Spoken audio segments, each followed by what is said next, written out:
It is All Things Considered, and I'm Dave Lawrence. Today we are continuing our off-the-road interview series, and we've been connecting with artists around the world during the pandemic. You can hear everybody we've been speaking with so far on our HPR mobile app and as well at our website, hawaiipublicradio.org. Just look for the Off-the-Road banner on the front page. Today we are dialing in on a guest who has big tour plans when the pandemic ends. It's James Hutch Hutchinson. He is a longtime bassist for Raitt, who we were thrilled to have as a guest a few years ago on the show. And Hutch is an experienced session musician who is planning to resume touring on a package with Raitt and James Taylor later in 2021. And this sometime Maui resident has gotten to do a ton of interesting work aside from that. If you're at Bonnie's website and you take a look at his resume, his rundown of the resume online, it lists a lot of amazing stuff. Neville Brothers, Brian Wilson, Ringo Starr, Al Green, B.B. King, Crosby, Stills, and Nash, plus Crosby, Stills, Nash, and Young, and Boz Scaggs, Joe Cocker, Elton John. It's a very, very long list. I'm just giving you a handful of highlights from it. Toots Hibbert, Etta James, Willie Nelson, and Jerry Lee Lewis, just to name a few of the highlights from this cat's resume. And he has kept busy during the pandemic, too, with projects like Playing for Change, which connects people around the world through music and supports music education, as well as working on new music, including with UK artist Holly Lursky and American blues artist Marsha Ball, who was our guest not that many years ago on the show. And it's a great pleasure to welcome Hutch Hutchinson now to Off the Road and to All Things Considered. Aloha and mahalo, my brother. Great to connect with you, and thank you so much for doing this.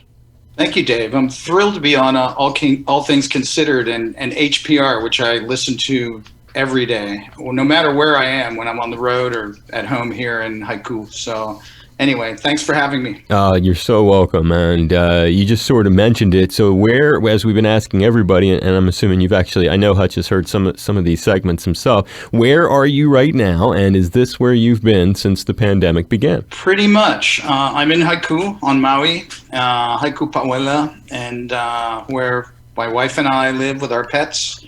And anyway, yeah, I flew back here. I was rehearsing in the San Francisco Bay Area in January and February of last year to hit the road with Raitt and James Taylor. We were supposed to tour across Canada in April and May.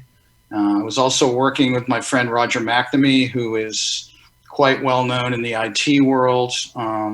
He also has a band called Moon Alice and another one called the Doobie Decimal System. And he's an amazing guy, but he sort of forewarned me about duration, the pandemic. When I was rehearsing up there with Bonnie, I had a night off, and he was playing at Phil Lesch's club, Terrapin Crossroads in San Rafael. And he invited me over, and I asked him, he asked me actually to sit in, and I thought he meant for one song, but it turned out to be the entire set. And as we were going on stage, he said, well, this may be the last gig we're doing for some time with anyone. And I was thinking, the pandemic was starting to sort of blossom. And I was in the Bay Area where, of course, the cruise ship came. I can't recall the name. Was it Hawaiian Princess or something? Oh, something. Some kind of princess, Pacific Princess. I remember that. And it came from here, ended up in Oakland. It was quarantined there. We're across the bay in Marin, so it was big news. One of the first clusters was, I think, in Santa Clara, and it was all around us. We had no idea at the time that it had already taken foot in the Bay Area and in the U.S. And anyway, Roger said, get ready because you may be somewhere for a long time in quarantine. So we finished rehearsals. Things started getting more tenuous. Shows started getting canceled. And I made a decision to fly back to Hawaii and hunker down here. So I flew back on St. Patrick's Day, and I was basically here till mid-October when I flew back to LA for a few weeks to do some more work on some projects I'd started earlier in the year. Oh, wow. So you've left Hawaii, and you left in October and then came back. Yes, I'm one of the few. Actually, I consulted with my physician, and she said, she felt, well, Delta at the time was, they were doing direct flights, and we didn't want to do any connects. And Delta was also, as they still are, I believe, social distancing on their flights. So there was no one adjacent to me. I basically had an entire row. And as there was not much virus here on Maui, well, far less than even on Oahu, she felt it was a good bet that I was pretty safe in getting back to LA. We have our residents there as well. So I made the decision to fly back for a few weeks, and I hit it at the right time. I mean, there were a few in July and August, I thought about trying it, but the numbers, it just didn't seem safe to me. So I waited till October and flew back, and everything worked out fine. It wasn't too bad. And at that time, the case numbers in California were pretty low as opposed to recently when they've really skyrocketed. Right. It's really a shame. Yeah, yeah. And so you were there just for a few weeks and then went back to Maui? Then I came directly back here, as planned. I stayed for an extra week or so. But yeah, and I got some work done, and it was actually nice. Although I love it here, after 8 or 9 months, I was sort of ready for a change of scene. I've been on the road since I was 16 or 17 years old.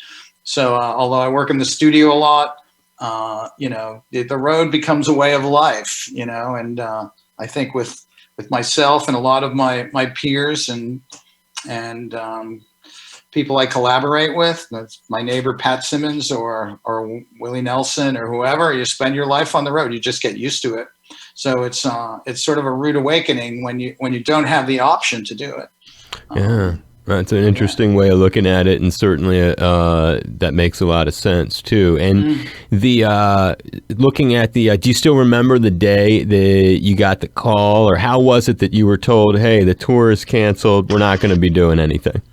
It sort of was a trickle down thing. I mean, I think although certain people in higher levels of government knew that the virus was here early in the year or early last year, or late last year, whenever,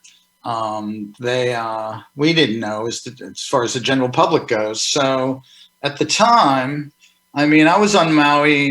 I was on the mainland in January of 2020. I flew back here to watch Super Bowl with my wife and my friends. And so mid-February, I flew back to resume rehearsals and also prepping for a new record with Bonnie. We were doing some demos. And so I was in the Bay Area at that point. I'd already made the trip a couple of times since New Year's of 2020. And basically, it sort of started trickling in. There was a cluster here. I think for the most part, Canada, although recently they've had some issues in Ontario, they've been pretty safe. Their case numbers were much lower than ours. And basically, and James's management, although they have homes on Maui, they're based in Vancouver. So once we were underway with rehearsals, rehearsing a couple of new band members as well, we started to hear that certain dates weren't looking likely to happen. So it wasn't like all at once. It was over a period of time. We had some Bonnie warm-up dates planned for California, which are now booked for October, November of 2021. The James Bonnie Cross Canada tour is booked for September and October of 2021. So, people were already at that point looking into the future as to when we could resume. There are very few return tickets on these tours, which is one thing that I found really encouraging. It was a very low percentage of people who wanted their money back. They were looking forward to coming out. I think a lot of people are still looking forward to getting out once this is said and done with, this entire pandemic scenario. Have they talked to you about, so again, it's Hutch Hutchinson, bassist for Bonnie Raitt's band, and as he has mentioned, they've got, and as fans or people who are on their email list know, they've got tour dates now rescheduled for later in 2021, Canadian dates, and so give us the scoop on any of of the plans that you've been told about not only just having the dates on the book, but any kind of like strategy in terms of doing things different? Or are these shows also, these are at regular sized venues, so are they going to be scaling back how many tickets they do? Do they change the guarantee? Like, how are they economically going to pull these off, and any kind of safety protocols that you're aware of? As far as safety protocols go at this point, I mean, everybody, this is all new turf. So, I mean, there are things being planned to accommodate these situations, but I think pretty much, I mean, people are hoping that the vaccine is going to work at this point, and that people are willing to get out and see live music again. I know in this new relief bill that I believe has recently passed Congress, there's $15 million for the concert industry and live music venues, which is encouraging because there was nothing like this in place before. So I think people are just trying to sustain themselves and look at this as time goes by in the moment and see what one needs, how we need to deal with these situations at hand. But also, I think people looking into the future, you need to give it enough time so that, once the vaccine is in place, people social distancing, we're hoping by the third quarter of next year that things are going to start resembling a new normal. Whatever that new normal is, it's hard to say right now. Okay, so these shows could be, as far as you know, they're still planning, these are like arena shows, so they're still planning on selling a full house at all these? I'm not sure about that. As I said, I know 90% of the tickets are still in place, but I'm not sure, and I do have the dates. Yeah, I've seen them. And I'm not really sure as to how they're going to deal with those situations, because I think they're trying to see how things play out with the vaccine. Right. I mean, this thing will dissipate, and not that it'll disappear, as our lame duck president reiterates. But things are going to be people are trying to leave things in place, basically to reserve venues. And we'll just have to see how that plays out. Yeah, no, that's true, and it's a long way from here to there, and anything could happen. It is. And it's still another 10 months, so it's quite a ways off. Yeah, and as a lot of the guests have been explaining, sometimes it's just a matter of they keep the dates on the book, and they'll keep them on as long as they can, and then when they approach them, if it's just not feasible to do, they'll dump the dates and rebook them for another date, later into the future when it's safe. Exactly, and I think some of the Bonnie warm-up dates they're not small venues, but they're smaller than the arenas or outdoor venues we do at James. So, we do ballparks and arena-size indoor venues. So I think it's a different scenario. I think the size of the audience, and the size of the venue itself, and whether it's indoors or outdoors, these are things that really have to be dealt with on an individual basis. Also, it's hockey season, so I mean, we have to reserve the venues in Canada, especially. Right, in case someone else What's that? In case someone else books them, right, for hockey games and stuff. Exactly, or whatever else. Yes, I mean, the all-important Canadian sport. Right, and there'll be a lot of other bands all jockeying to at least hold dates for different kinds of places. And like we said, they may not happen, but they got to have them on the books just in case. And totally. Part of the year has also been, and part of our series, I guess, has been. Sometimes different folks that we talk to have experiences with some of the notable folks who have passed on. And as a recent guest had told us, Kenny Wayne Shepherd wisely pointed out, you don't have to be a famous person in any way, shape, or form to be important to someone, meaning, whenever anyone is really ill or heaven forbid, someone suffers and then loses their life, generally speaking, they are a loved one to someone. So it really, anyone who has passed because of this thing, or suffered, they're all on the same playing field. But there are, at the same time, we all grow up like you and folks who are tuned in. We have bands that we like or artists that we enjoy and care about. And when they have perished during COVID-19, it becomes a marker on the wall for that individual. I'm thinking of folks like Manu Dibango, a real pioneering artist from Cameroon, Africa, one of the first that we lost. John Prine we lost. Right. Toots Hibbert from Toots and the Maytals. Ellis Marsalis, father of the extremely talented Marsalis children. Adam Schlesinger from the Fountains of Wayne band. And I know you have connections to some of these cats, and I know I mentioned Toots in introducing you and in chatting prior to this over the last few months. I know John Prine was important to you. Talk about your connections to any of these individuals, any interesting stories or ways you could pay tribute to any of them. You know, it's very difficult. I actually played on a Manu Dibango track years ago, and I remember it well because I was such a fan of his.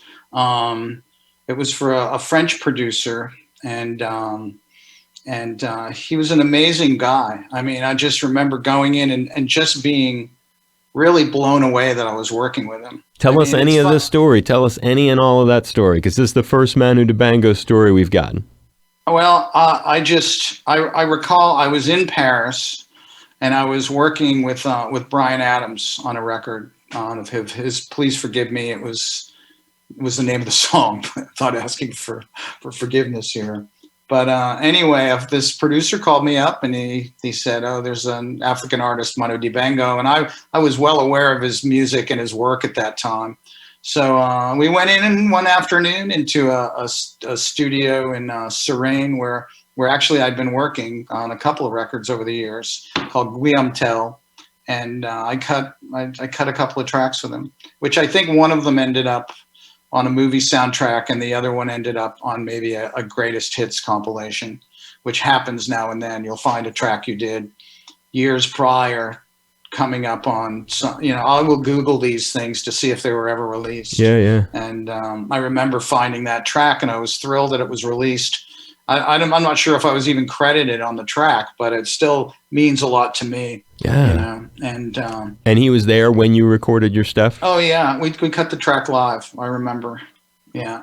And with a couple of other African musicians. Wow. And that was your only interaction with him, but still, that's huge. That was it. It was huge for me at the time. And, and Toots, I mean, I've known Toots for, actually my mother took me to the New York World's Fair in Flushing in New York.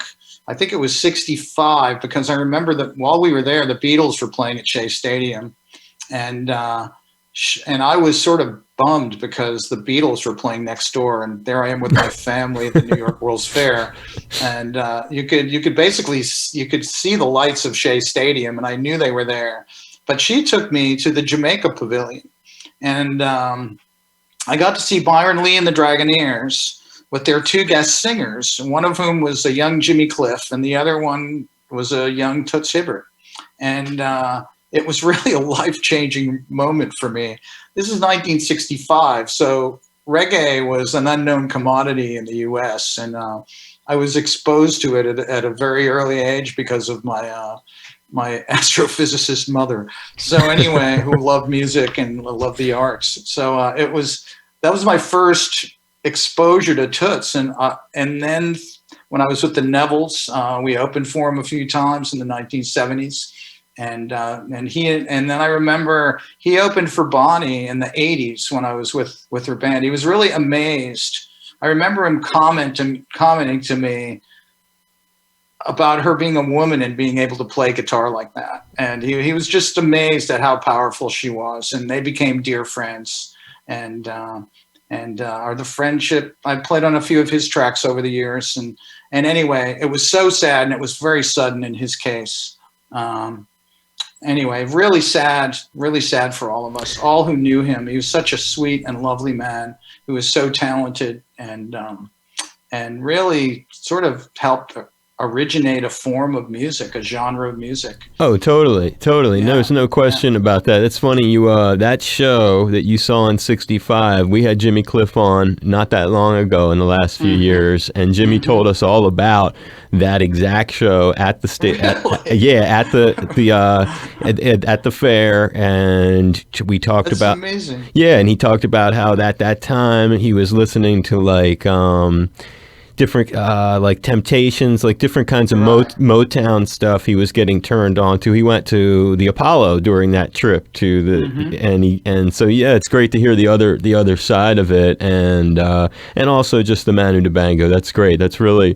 It's wonderful to be able to pay tribute to these guys. And we just had, what's his name on, Cat Core from Third World also talking. I heard that. Cat's an awesome musician and a great cellist, by the way. Yeah, he totally is. But you were right about that origination, because Toots is the guy who had that, coined the term. The guy, do the reggae. Yeah, exactly.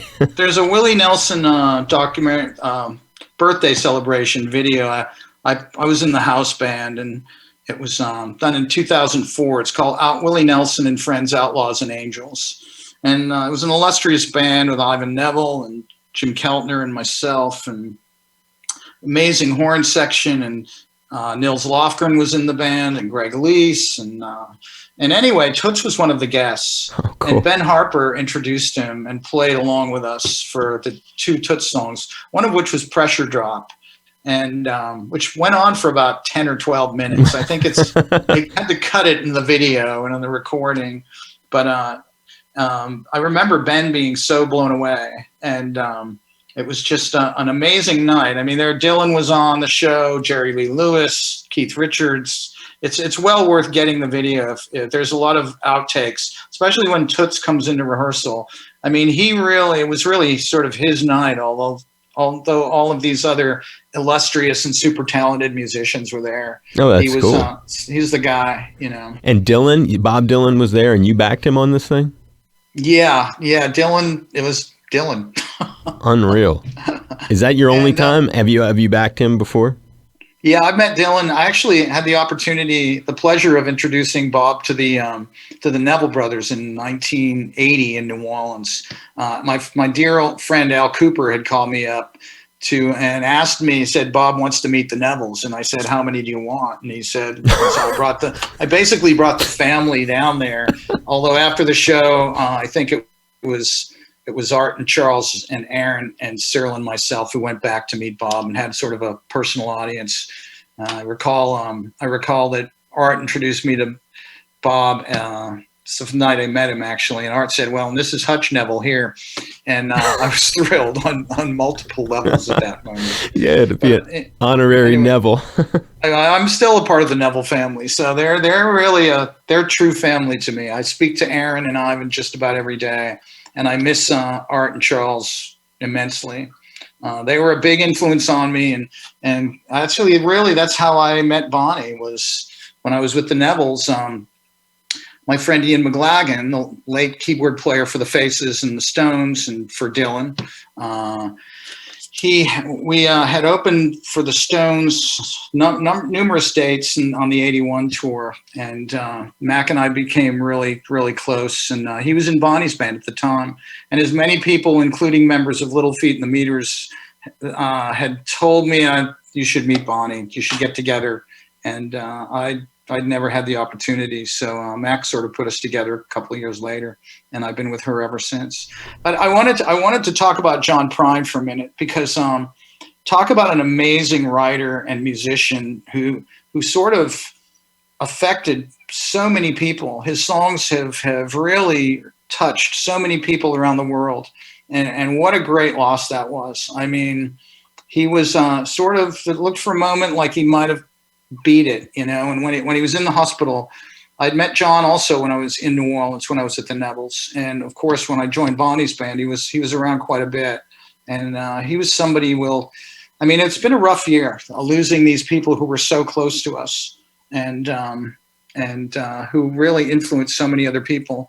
And I think it's sort of a double whammy. I mean, when people are so high profile, and there's this loss amongst so many people around the planet when these people go, but you're also sort of it's difficult to mourn if you were friends, because it's a personal thing to you, although it's in the public domain, and so it's there all of the time, and as it should be. I mean, this pandemic's been horrible, and we've lost so many, whether they were, as you said yourself, whether they were a well-known personality or somebody's aunt or somebody's cousin or whatever. It's been a trying time for everybody, but I think sometimes more so for when you see somebody who's contributed so much to our society. That's a good way of differentiating it too, because everybody's a loved one, but then some people have left behind like a body of work that even if you don't know them, you can feel this connection to them or whatever. And music can also remind you. It's so therapeutic. It's kind of like aromatherapy. It can bring you back to different times and places in your life, and it serves that purpose. And then when that guy disappears, I know exactly what you mean, and you described it well. It's in the public sphere, as what you said, or however you put it. It's a very good way of describing it, because their music. A lot of artists, I heard McCartney say the other day on the show, you put the songs out there, they're like a bird. You never know where they're going to fly and how they're going to influence people. And you said that really well, because all those artists end up, you never know. I mean, somebody out there, it's like that's their song they got together with their chick over, or that's the song that their mom liked, or that's the song that they remember from the year they graduated high school or something. So hence the songbook of our lives with so many of these people. Right. I mean, that's right. Hey, there was someone else you mentioned besides Manu Dibango and John and Toots. There was Ellis and Ellis. Oh my God, yeah. Someone else who was dear to me, who I had played in the trio in New Orleans with Ellis and the great jazz drummer James Black, who you should look up if you're not aware of him. Any drummers out there need to look up James Black, who's been gone for quite a while. But Ellis was another one, a great loss to the New Orleans music scene and to music in general. I mean, he had such an influence on so many younger musicians. He was a great educator and an amazing guy. He used to, the first few times I played with him, I was in my early 20s, and he'd give me this chart, and if I'd mess up 8 or 10 bars in, he'd just stop it, man, and say, what are you reading? And I'm like this kid, and I'm playing with two monsters, and James would go, let him do it, man. Ellis would go, no, man, we got to play this right. And I'm like, wow, I can't believe I'm in the room with these guys. But that's how you learn, and and Ellis had a talent for sort of, as you can see from his sons, all of them.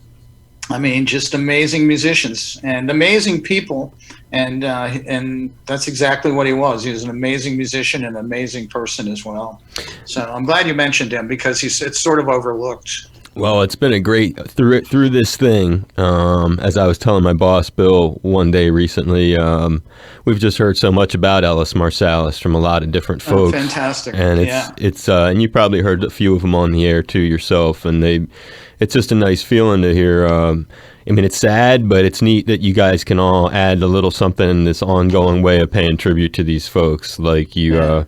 Really did with all these guys. And the other part of this thing that's been going on is you guys have, it hasn't brought the entire world to a halt. It's certainly brought the touring part of it, but in terms of creating music, you've continued to, and sometimes I know that you had your feet in projects prior to the pandemic beginning, but you've been able to continue to work on it, sort of like you were saying earlier. There was one that I wanted to give you a second to highlight, the UK artist Holly Lursky. You'd mentioned you're donating profits from music sales online for charitable causes, and you were involved with that. Talk about that one. She's someone I met in London probably 20 years ago or so. She had a band called Angelou, and I did a couple of gigs with John Hyatt filling in, and while I was over there working on another recording project, and she was the opener with her band at the time.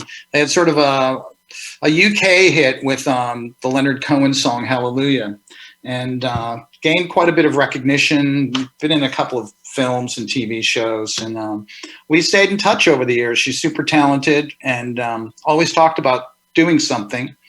And so she had a concept to do a project called Road Less Traveled, and she basically flew from the UK and ended up landed in Chicago and took a train across the US and wrote songs on the way, landed in San Francisco basically, and rented a car and drove down the coast and out into the high desert, and ended up at our place in LA and stayed there for a bit. And we talked about trying to make a record out of these songs and her concept for this Road Less Traveled. This was last November. And so she came to LA back again with Mike Finnegan and some members of former members of Bonnie's band. We went into our former guitar player's studio, Ultratone in LA, and cut some tracks. And then the pandemic hit. So we're basically working remotely, finishing up some of these tracks. And in the meantime, she had a demo of a song she wrote, "Home Is Your Shoulder." She wrote it when she got to San Francisco, and I'd offered her our place to stay in LA. So great song, and we ended up doing it remotely. Chris Difford from Squeeze ended up recommending a young producer named Chris Pepper. He's actually a drummer, he has a studio. So Holly and I and Chris collaborated on this. And the track, it was released in mid-November, and she's been using the tune with a couple of different videos to raise money for the homeless and a couple of other causes. And it's taken on it's grown some legs, and the BBC picked up on it, a few other people. So it's doing quite well in the UK and getting some recognition. And she's been doing this for a while. She had another thing called Song Arc that she'd had started a few years ago, where artists could donate their songs to this site, and this profits from downloads or whatever would be donated to these different causes, from animal rescue to people's health. So a worthy effort, and it's great being able to work remotely with people around the world. Our technology is advanced enough now. I did a track yesterday for David Knopfler, who was co-founder of Dire Straits with his brother Mark. And he's in the UK. I sent some stuff to Australia and Nashville and to Boston, where we've both lived in the past. To Duke Levine, my friend who works with Jay Giles and Peter Wolf. And so it's great. The technology is advanced enough now, so we can sit at home here on Maui or on Oahu and send tracks all over the world and send files. It's just a wonderful thing. My wife's thrilled about it. Yeah, I bet. Well, and it's great for it's been the basis of this whole series too, because we've been able to remotely connect with folks from Monaco. We had John McLaughlin on in Monaco. Oh yeah, one of my heroes. Shakti was one of my favorite bands. Oh yeah, really. And Steve Hackett from Genesis, he was on from London, and so it's been nice to have cats from around the world. And you're right, the technology is super helpful. You've mentioned the Bay Area a few times, and again, it's Hutch Hutchinson, Bonnie Raitt's bassist, joining us on Off the Road, sharing his lots of cool stories relating to the pandemic and beyond. You moved from Boston to San Francisco. Take us back to how it all started with characters in the Grateful Dead, Quicksilver Messenger Service, and even playing for guitar legend Link Wray. This is sort of like how your professional career began, yeah? Pretty much. I mean, I've been playing in Boston. It's funny. Another thing about the pandemic is you tend to hook up online with people who you haven't spoke to in decades. And a drummer I'd played with, he's a little older than me. So I was a little precocious. So when I was 12 or 13, I was playing gigs with guys who were in their early 20s or late teens. And my friend Pat actually ended up working for Aerosmith for a couple of decades, as so many people in Boston did. And I think I had started playing. I remember going to see Wilson Pickett. It was actually the same year. It was 1965. I'd been playing in bluegrass bands, and I was playing acoustic guitar and mandolin and double bass. And I saw Wilson Pickett in Nantasket at a place called the Surf Ballroom. And I believe in 65, Hendrix and Billy Cox were still playing in his band. And I was right. It was a matinee performance. I was 12 years old. And it really was a mind-blowing experience, like seeing Byron Lee with Toots and Jimmy Cliff. So I pretty much decided by the time I was 13 or 14 that I wanted to make records. I just didn't want to play gigs. I wanted to make records. And so when I got out of high school, I just turned 17, and I made a decision to give it a shot. And at the time, the Bay Area was really happening. It was 1970, and I moved to San Francisco. I moved to Santa Cruz initially. I met a huge Hawaiian surf community there, which was great. I ended up moving to the Bay Area and running into a couple of friends from Boston. One was a drummer who I'm still in touch with, and he was playing with Link Ray. He'd actually was playing with John Cipollina at the time, who was the guitarist for Quicksilver, right? And who was really sort of one of the poster boys for the San Francisco music scene, even more so than Jerry at the time.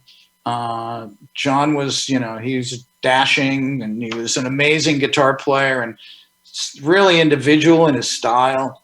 And so anyway, I ended up auditioning for his band, Copperhead, and we got a record deal with Clive Davis. Signed us to Columbia Records for $1.2 million. I was just in my late teens.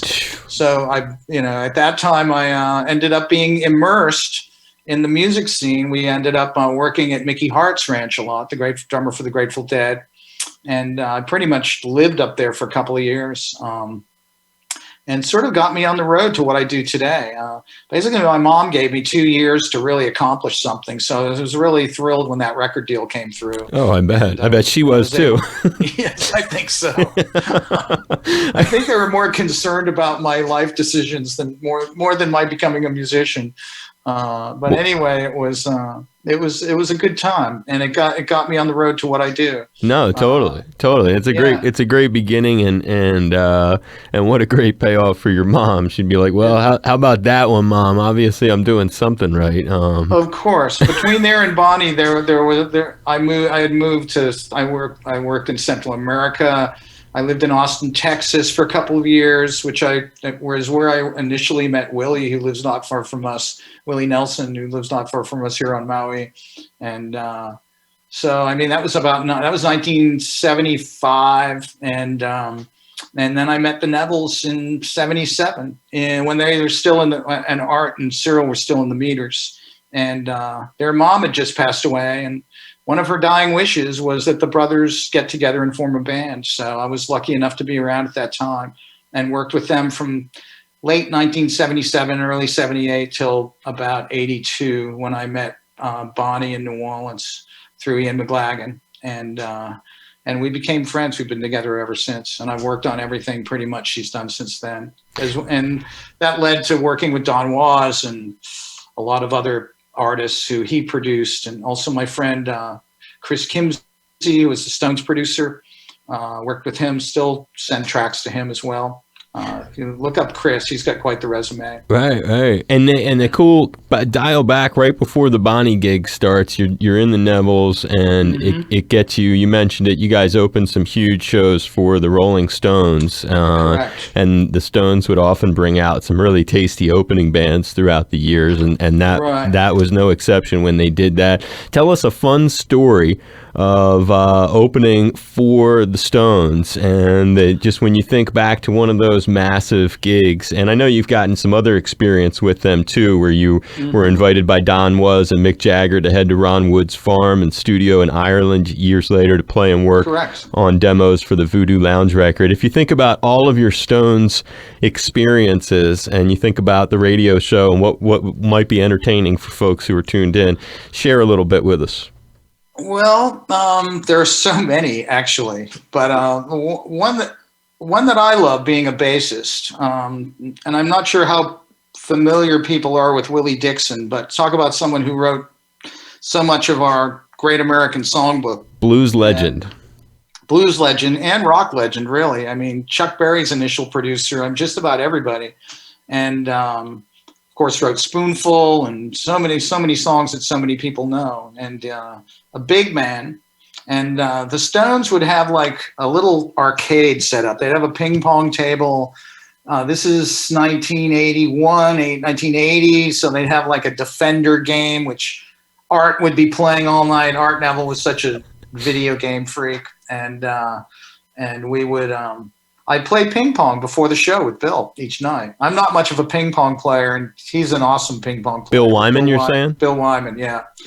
So when we're in Chicago, where we were playing 3 nights. I remember it was Thanksgiving week of 1981. We were playing at the Rosemont Horizon, a huge arena, and they're in Chicago. And there was sort of a ritual. It became a ritual. We did like 16 shows on that tour. And also I think the Nevilles, because the Stones were so familiar with the meters. It was sort of like, as Keith said to me once, it's when Bonnie was opening in 06. He said, "Oh, you guys are like family," and it's true, because they may have a band Mick wants or so-and-so or this and that. But if you've had a relationship or a history with people over 3 decades or 4 decades, it's different having those people in the room. Sure. So your access would be different, and the way you were treated would be different. But Bill and I would end up playing ping pong every night. It was our pre-show ritual. And so Bill excuses himself to leave for a minute or two. And I'm standing there with this ping pong mallet, and this huge guy comes in with this entourage, and I immediately recognize him as Willie Dixon. And he walks right up to me. He goes, "Man, you look like a bass player." He says, "Bill Wyman around anywhere?" And I'm just stunned. I can't even respond. And I said, "Yeah, Willie, he'll be back in a minute, And I said, "Man, they're such a hero to me." And he just sort of laughed it off. And I was just stunned. I mean, that I'm even talking to Willie Dixon. I didn't really know how to respond at the time. There were so many moments like that when you're around those guys. I mean, it's like, I don't know. It's a different world. They inhabit a different world. And anyway, it was always fun. The first time I met Mick was on stage at Freedom Hall in Kentucky, in Louisville, where Rick Pitino, of course, university, that's basketball. It's known for basketball, Final Four and whatever else, which I used to play when I was young. And I was thrilled to be in Freedom Hall. But I'm on stage at the Neville Soundcheck, and there's this guy. He's not too big, and he's talking to Art, and he's got his back to me, and Art looks at me and looks around the guy and goes, "Hey, Hutch." He said, "You know Mick?"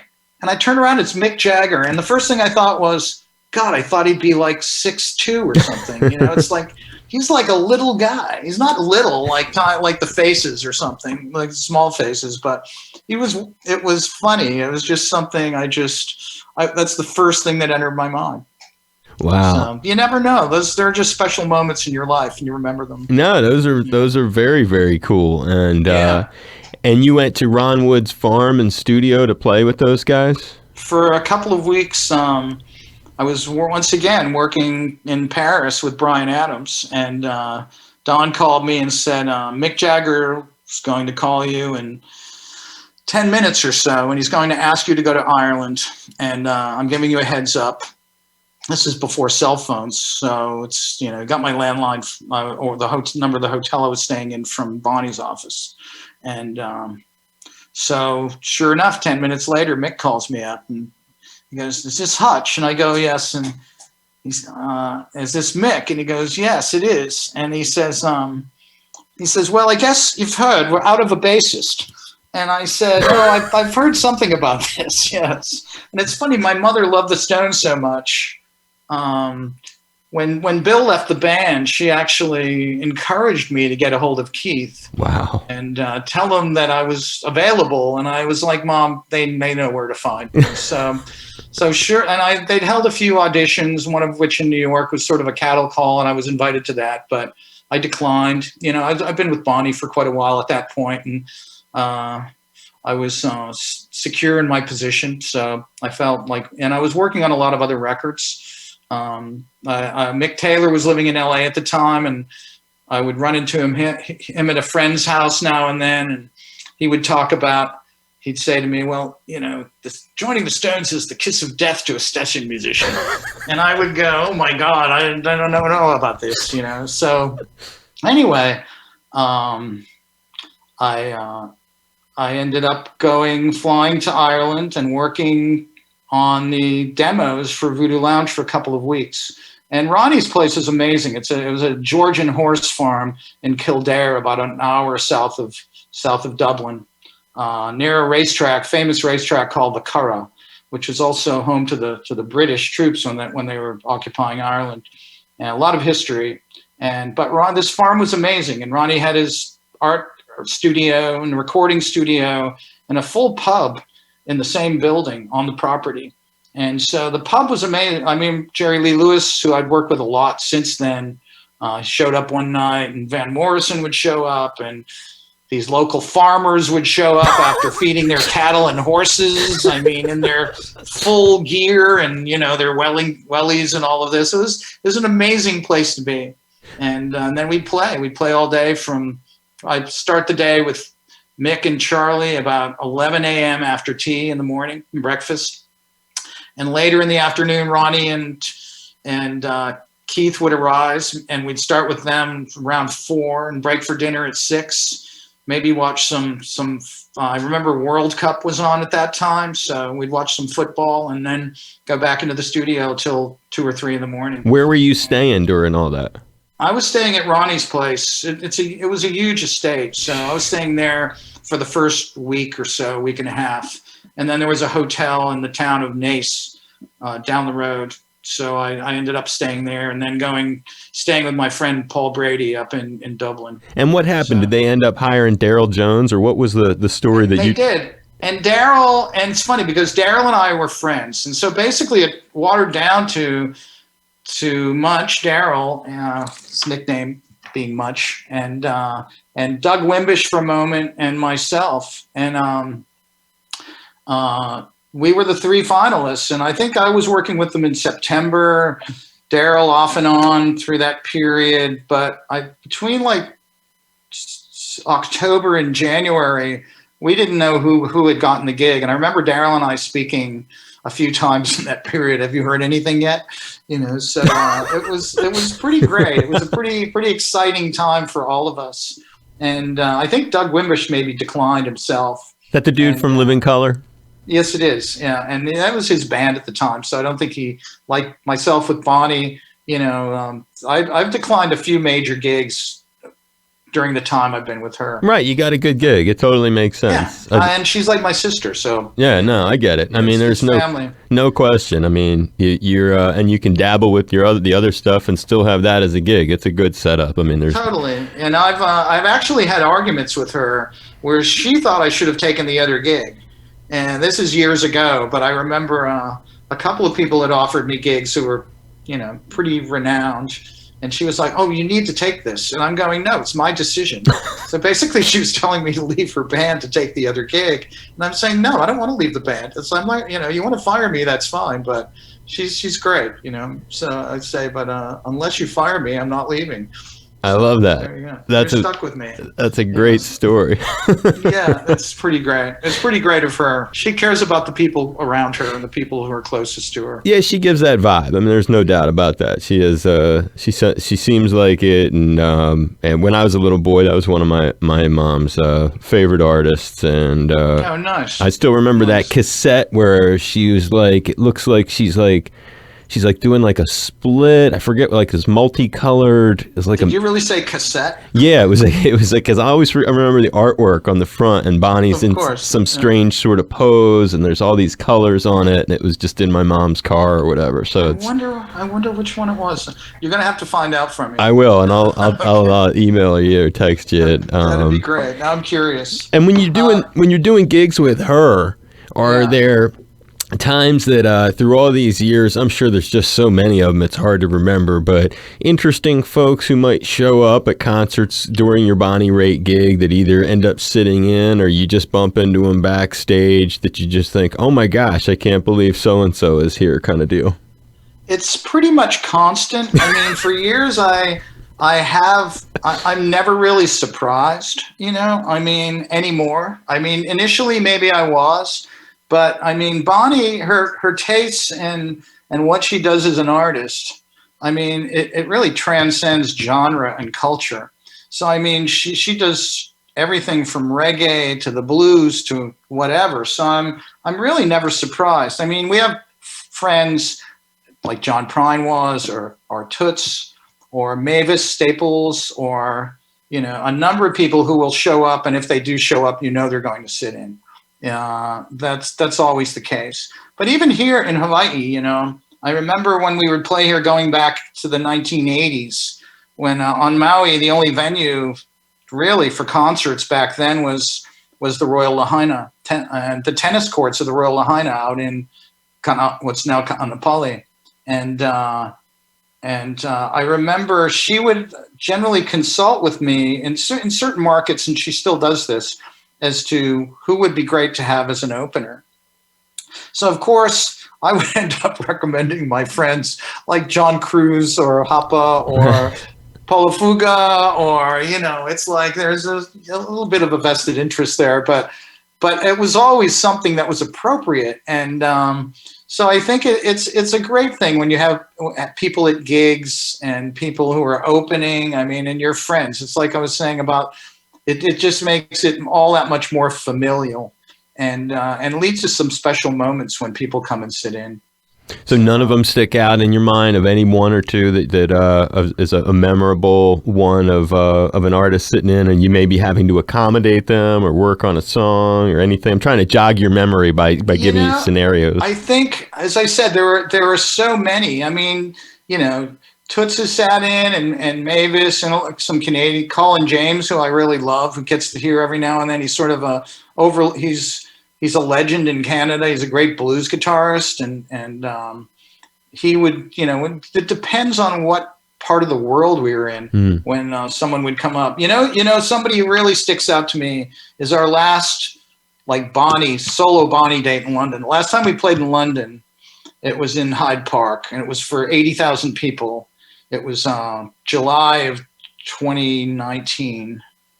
Was it 20? Yeah, I think so. And it was with Paul Simon and James. So it was a huge show. But the year prior to that, we played the Hammersmith Apollo.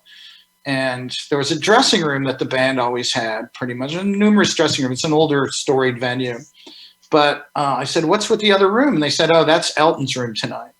So Elton, John, Reg, bought an entire row of seats at the first for his friends to come and see Bonnie, because he loved Bonnie so much. There's a great tune we cut on a duets record with him, Love Letters, an old tune from the 50s, Love Letters Straight from the Heart. And he wanted Don to produce it, and he wanted our band to play on the track because he wanted it to sound like a Bonnie Raitt song. And I thought that was a great compliment. He's always somebody who's the pleasure to be around, and really fun and funny. And anyway, somebody I remember from that night. Although he didn't sit in that night, he has in the past. And, but he had his own room backstage reserved. He had his own rat room and his own entourage, and basically a row of seats. And I remember Rod Stewart's daughters were there, and but you could see Elton's area, his row, which wasn't, of course, in front. It was up at the first aisle, basically, because he knew where it sounded best in the hall. So it was pretty amazing night. And I remember once again, Bill Wyman was there, and at first I didn't recognize Bill, and he gave me this look like, huh? That backstage in the pub afterwards. There's another artist. He's Welsh. He plays with Nick Lowe, quite a few other artists in the UK. His name's Jarrett Watkins. He's somebody to check out. He's amazing. He was there. Bonnie was thrilled that he had come to the gig because she's such a fan of his, and he's sort of that part of that rock pile, Dave Edmunds, Nick Lowe sort of bunch, Little Village sort of world. Right on. Well, you guys cross so many paths. Well, and I think that's why she has fans and friends and all over the world in different ways. No, it's huge. I mean, those are amazing stories. Well, one final question, because and there's lots left in your resume for the next time we get you on, because there's a whole bunch of artists we didn't get, but of people I haven't mentioned. And when you think about, because you're it's great that you live in the area and you actually have heard the series yourself and you hear the show. And so when you think of the great storytelling we always get, is there any other artist that I didn't bring up that you've got like this outrageous story with that you were thinking would sound good?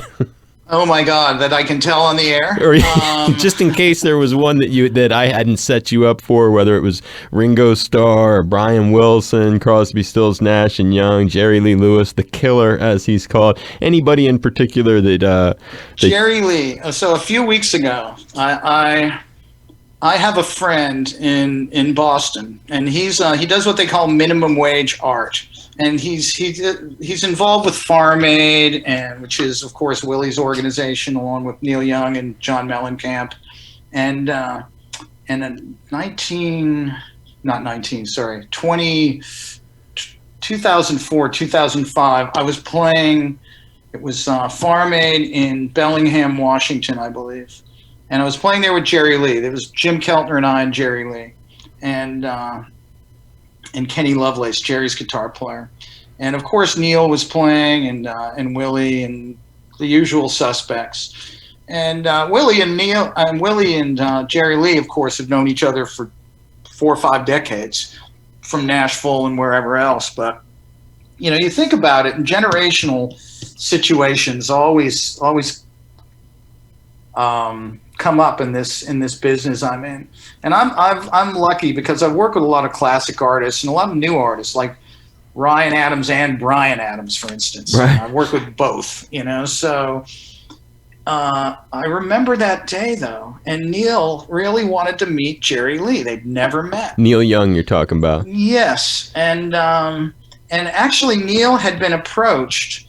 We did a record with Jerry in 2005, I think. And it was called Last Man Standing. Yeah, I remember that. Most of just Keltner and I as a rhythm section, and then most of the Stones are on it, and Willie and Merle Haggard and George Jones, who was also great and hilarious in the studio.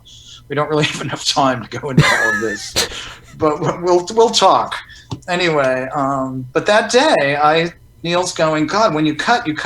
He was thinking he was going to overdub or do it digitally or whatever, and Neil was always adverse to the digital format. So, and doing things remotely, he loves to play live. He's Neil Young.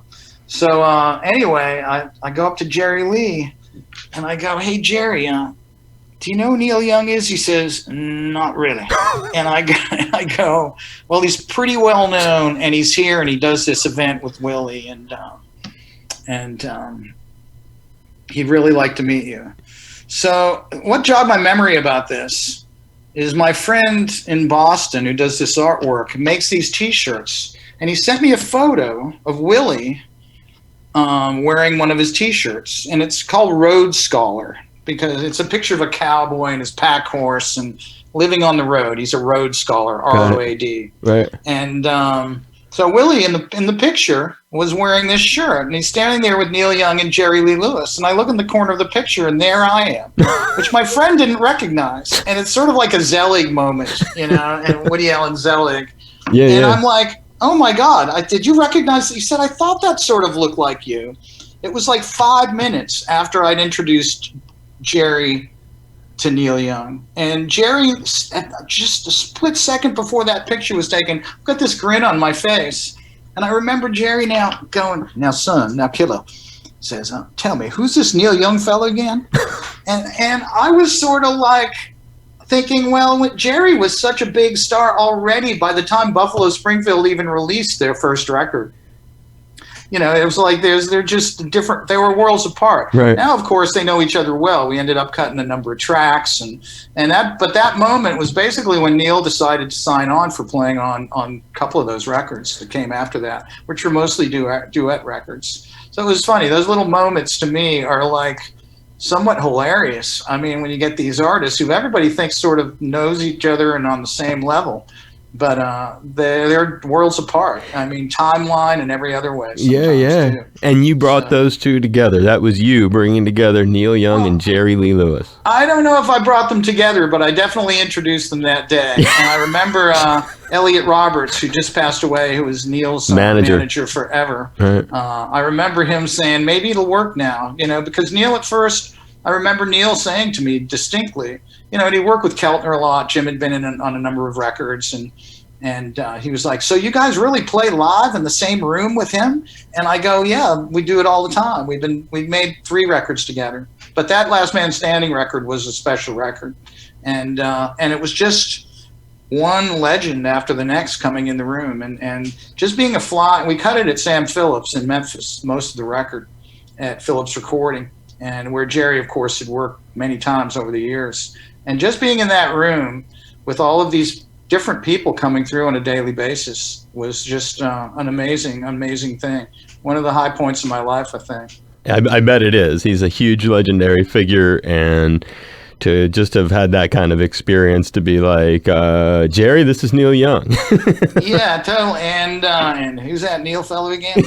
So it's like, but anyway, they're great little moments. But I always love coming back to Hawaii, and seeing my friends. I was going to say, when I remember playing at the Mac in the Waikiki Shell a number of years ago, and in the mid-'90s, a local story here. And Keali'i Rochelle and Sister Roby Kahakalao opened for us, and I recommended them to do it. Our drummer, Keali'i is such a great artist and such an iconic artist, as is Roby. But I was doing a gig somewhere, maybe with John Cruz, 7 or 8 years ago. I think it might have been Whale Day here on Maui, and Roby says, "Oh, Hutch, I still have the all access pass from that gig in like 1995 or 94. And she'd had it embossed in this case. It was like, when you bronze babies' booties or something. And she was so thrilled, and she was so in love with Bonnie. And I played with her last year somewhere over by Lahaina and Laniapoko at the beach.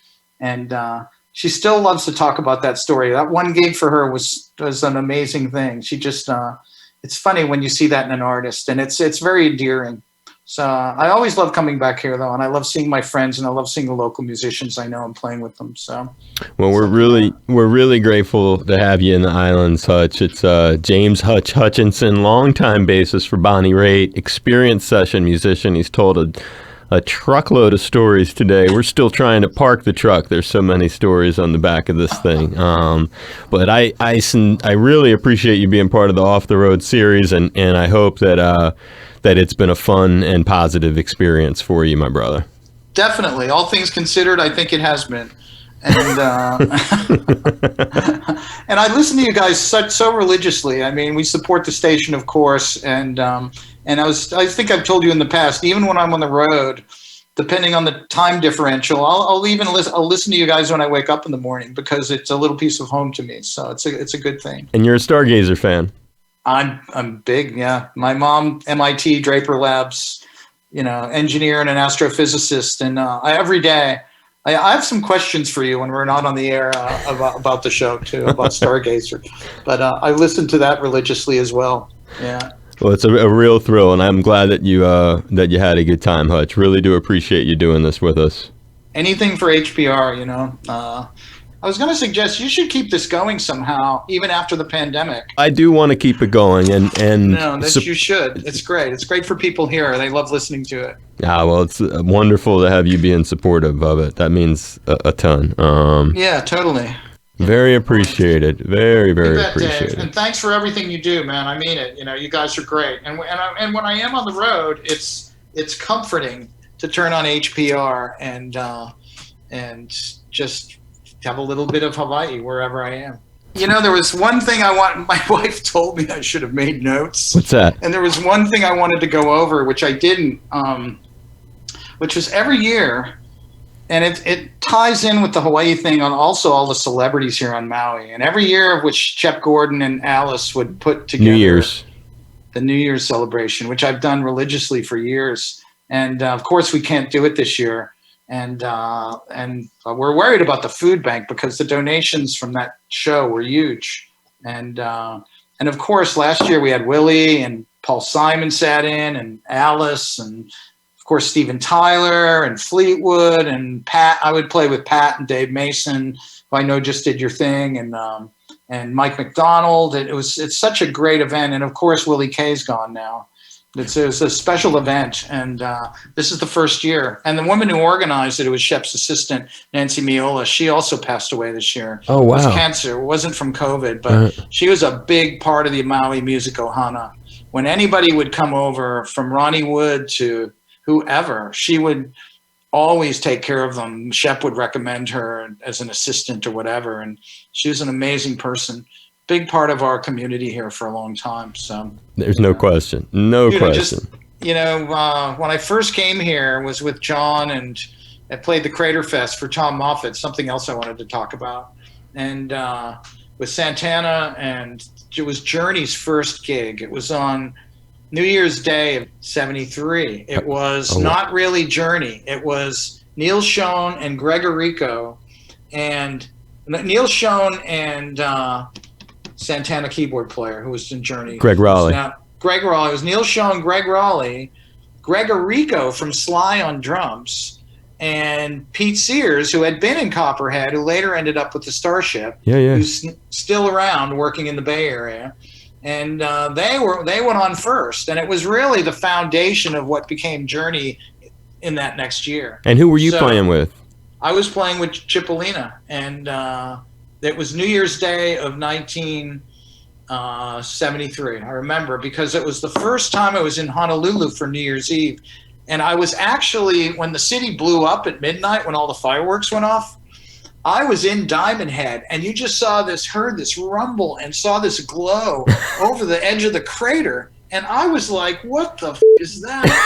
And I mean, it was an amazing moment. I was like, somebody said, oh, that happens here, bro, every year, every New Year's, And I'm going, what, the city blows up and Pearl Harbor being attacked again? It basically, it was amazing. That's a great memory. But that's also, I met Gabby Pahanui that day. And it was a special time. You got stories. You got stories, cuz. We'll have dinner sometime when I'm over. God bless. We'll talk about this. I appreciate it, Hutch. Take care of yourself, Dave. Aloha, everyone. It's Hutch Hutchinson joining you.